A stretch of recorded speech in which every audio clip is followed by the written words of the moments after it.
ẹ máa gun kẹ̀kẹ́ láti fi rọ́pò mọ́tò tẹ́ ń gùn tẹ́lẹ̀.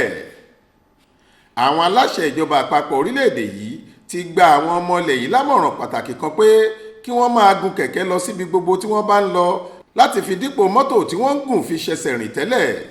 Ọ̀gbẹ́ni Musa Ibrahim tó jẹ́ ọ̀kan pàtàkì lára àwọn ọ̀gá àgbà níléeṣẹ́ ìjọba àpapọ̀ tó ń rí sọ́rọ̀ ìgbòkègbodò ọkọ̀ lórílẹ̀-èdè yìí ló sọ̀rọ̀ ọ̀hún di mímọ̀ níbi ètò pàtàkì kan láìpẹ́ yìí nílùú Àbújá.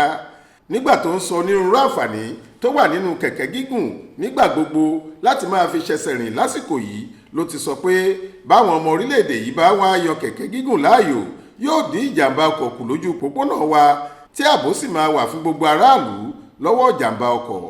Ibrahim ní àwọn ọ̀jọ̀gbọ́n tí wọ́n dá àyájọ́ ọjọ́ kẹ̀kẹ́ gígùn sílẹ̀ pàápàá fìdí ẹ̀ múlẹ̀ pé bí èèyàn bá ń gun kẹ̀kẹ́ déédéé yóò gùn lẹ́mìí dáadáa, ara ẹ̀ á sì máa le nígbà gbogbo, èyí tó já sí pé kẹ̀kẹ́ gígùn máa lè fún èèyàn lẹ́mìí gígùn àti ara líle.